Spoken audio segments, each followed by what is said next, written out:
Les amis, ce que je vais vous raconter dans cette vidéo, c'est tout simplement improbable, mais en même temps c'est pas trop improbable, parce que tous les mecs qui regardent cette vidéo, c'est une peur que vous avez tous, mais que vous osez pas trop dire. Alors oui, je vais en parler dans cette vidéo, parce qu'on est là avant tout pour rigoler, surtout on n'a pas honte quoi, donc je vais tout raconter dans cette vidéo. J'espère que vous allez bien, que vous passez de bonnes vacances, mais en tout cas ça va super, et vous allez voir que vous allez passer un bon moment, parce que ce qui m'est arrivé, franchement je vous jure, je me rappellerai toute ma vie, j'en suis persuadé. Donc c'est une nouvelle vidéo anecdote, c'est un peu la suite de comment j'ai attrapé le Covid, sauf que là c'est un truc complètement différent du Covid, carrément différent du Covid, vous allez voir. Tout commence donc, enfin de toute façon tout se déroule le vendredi 15 avril. C'est le dernier jour d'école, après nous avons 2 semaines de vacances, c'est-à-dire que c'est ambiance chill. De toute façon le dernier jour d'école avant les vacances, que ce soit 2 semaines ou même les vacances d'été, c'est toujours une ambiance, vous êtes tranquille entre potes, vous tapez vos meilleures barres. Les cours c'est limite un peu secondaire, sauf toi Corentin qui regarde cette vidéo, dans ce cas là, les cours tu t'en bats totalement les steaks et tu as 4 de moyenne, et dans ce cas là, remets-toi en question, arrête de regarder cette vidéo.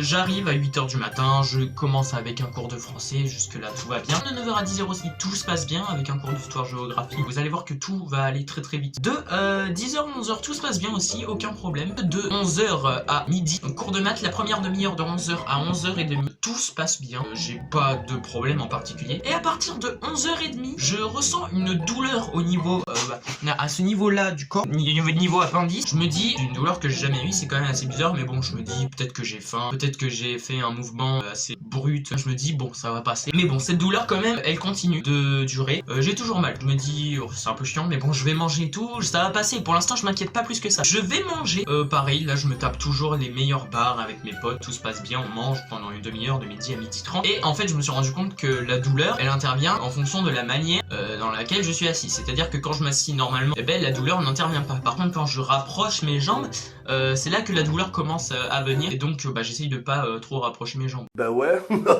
logique. Et donc une demi-heure après, donc vers 12h30 à peu près, une fois que j'ai terminé de manger, j'ai une grande pause jusqu'à 15 h où je n'ai pas de cours. Donc avec mes potes on décide de jouer au Kems. On joue au Kems et pendant 2h30 du coup je suis donc assis. Comme d'habitude j'essaye de ne pas trop rapprocher mes jambes pour pas que ça me fasse trop mal. Au moment d'aller au prochain cours, je me rends compte qu'en fait c'est pas une douleur au niveau de l'appendice qui me fait mal. Depuis 11h30 ce matin, la douleur est redescendue au niveau de la couille droite. Et je vous jure que c'est pas une blague. Je me dis putain, c'est un peu chiant quand même. Je demande à un pote qui a eu exactement la même chose que moi, je ne citerai pas son nom pour des raisons évidentes d'identité et de vie personnelle. Donc je lui demande qu'est-ce que ça a fait. Je commence un petit peu à m'inquiéter parce que la douleur quand même est là depuis 11h30 du matin. Donc ça commence à être relativement long et un peu chiant. Donc le cours d'espagnol se passe, parce que oui c'était un cours d'espagnol, avec toujours la douleur de la cacahuète. Et là il y a une étape à laquelle je n'avais pas pensé. Je rentre du vélo au lycée. Là vous êtes en train de vous dire ça va, il n'y a rien de grave. Sauf que la selle d'un vélo c'est très très dur, très très inconfortable. Et en plus de ça il y a des dodanes, il y a les routes elles sont pas droites, des fois tu te prends des je sais pas quoi. Bref c'est une étape très très chiante. Forcément moi je pédale doucement en vélo parce que j'ai mal. Et pendant ce temps parce que j'ai un pote qui rentre avec moi du lycée en vélo qui lui pédale comme un malade. Si tu regardes cette vidéo va bien te faire voir. Et donc je rentre chez moi, j'ai toujours mal. Je vais directement aux toilettes pour aller aux toilettes, pour faire mes besoins. Je crois que je vais aller aux toilettes pour faire un baby-foot. Donc je vais aux toilettes et en même temps j'examine mes cacahuètes pour voir s'il n'y a pas un truc qui n'allait pas. Je vais voir, il y en a une qui fait 30 fois le poids de l'autre.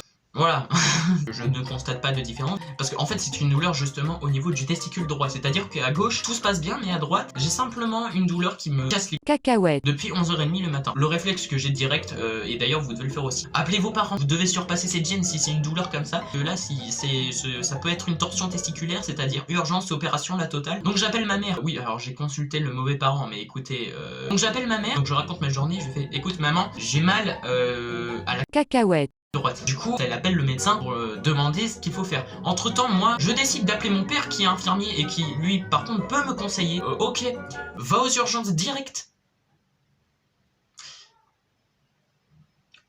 Ok, je fais ok, je raccroche, j'appelle ma mère qui me dit ouais, le médecin il a dit vous avez 6 heures pour aller aux urgences. Ok, je viens de rentrer les cours, direct il faut repartir pour aller aux urgences. On va aux urgences, c'est la première fois de ma vie que je suis allé aux urgences. Endroit hyper sombre, en même temps c'est normal, tu vas pas voir des enfants rigoler. Je suis arrivé vraiment dans une salle d'attente, il y a des gens, ils ont perdu leurs doigts. Il y en a, ils ont fait des AVC, des crises d'hypoglycémie, des trucs hyper sombres quoi. Oui monsieur, qu'est-ce que vous avez? En fait monsieur, En gros, j'ai mal au cacahuète, donc j'attends, et attendre aux urgences c'est un enfer, 1 heure à peu près, et encore là ça va, ça n'a pas été long. Il y a une infirmière qui est venue, bon j'ai dû lui raconter tout ce qui s'est passé, et après elle m'a posé une question, sur une échelle de 0 à 10, comment vous ressentez votre douleur? Déjà je me suis posé 2 questions, la première, quel chiffre je vais devoir dire, et la deuxième question que je me suis posée, les gens qui disent 0,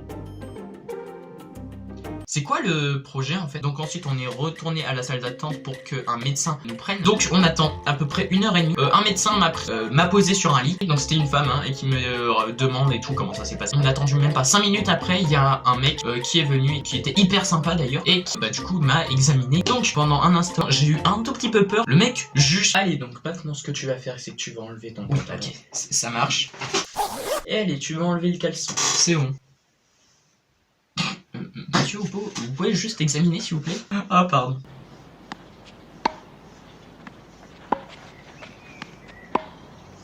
Monsieur, vous faites du tennis? Allez, on va aller examiner ça. Donc une fois qu'il a fini d'examiner mes cacahuètes, donc il est parti aller voir un médecin pour qu'il puisse me faire une échographie. Donc on attend, il est à peu près 20h. Et là du coup il y a un mec qui commence à arriver, un autre médecin. Il m'emmène, il prend directement mon lit et il m'emmène directement à la salle de l'échographie. Cassage d'ambiance mais directement. Il y a un enfant, il était hyper malade, t'en as un, il a perdu ses doigts, enfin bref il y avait la totale. Et moi j'étais là comme ça.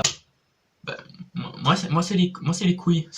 Donc j'arrive à la salle de l'échographie. Moi je suis là sur un lit. Donc il y a le mec qui est là qui me dit allez tu vas encore une fois enlever le caleçon et tatati tatata. Et là il y a un mec, c'est le médecin. Je vous jure que c'est pas une blague. Il était en jean, pas de blouse, pull. Il n'avait pas du tout l'allure d'un médecin. Et c'est lui qui m'a examiné les cacahuètes. Je vous jure que c'est pas une blague. Je crois que le moment le plus improbable de ma vie, mais à la fois le plus gênant. Mais moi j'étais pas gêné, j'étais juste en mode j'espère que ça va mieux, j'espère que ça va mieux, j'espère que ça va mieux. C'est-à-dire que j'étais là, la à l'air. T'as le médecin qui avait pas du tout l'allure d'un médecin qui me passait un produit avec un truc pour faire une échographie. À côté, il y avait la radio avec mes testicules. C'est-à-dire que je voyais mes testicules.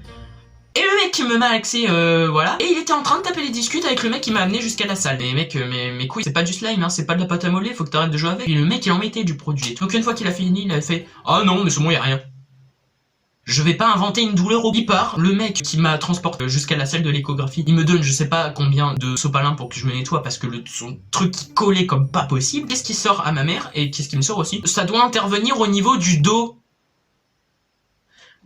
Mais tu te fous de ma gueule? C'est vraiment 2 parties du corps qui sont complètement opposées. C'est comme si je te disais que j'avais mal à la tête, mais que c'est une torsion au niveau de la cheville. Rien à voir. Ma mère appelle mon père, elle lui dit eh ben apparemment c'est au dos. Comment ça au dos? On attend, donc facile 1 heure après, il y a le médecin du tout début qui est arrivé avec un pot et qui m'a dit allez test d'urine, direct. Test d'urine, ok, première fois de ma vie que je fais. Elle récupère le pot avec ma pisse, j'ai pas envie de savoir quelle est la prochaine étape. Donc on attend 1 heure de plus, donc je suis là, toujours posé comme ça, on me donne un Doliprane et ensuite prise de sang. Je n'ai jamais fait de prise de sang de ma vie. À ce moment-là, j'ai regardé ma mère, j'ai fait... Ça fait mal une prise de sang, non?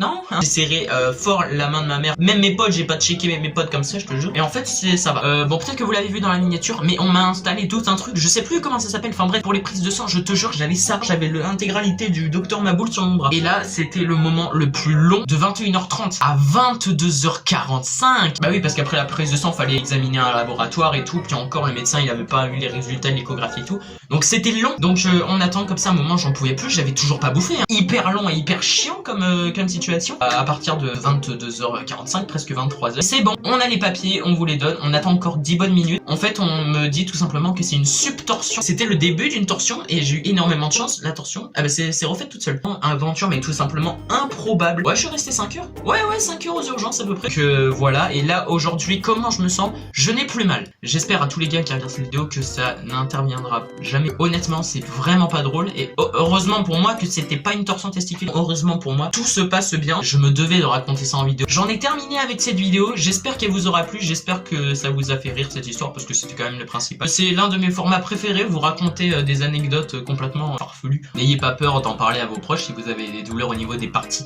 intimes. Ça reste quand même important, la santé avant tout. Je vais essayer de tenir mon rythme pendant les vacances. Je suis désolé, mais je n'arrive pas à le tenir. En tout cas, encore une fois, si vous voulez être au courant des actualités, il y a mon Instagram aussi hein, qui s'affiche, Yanou-YTB.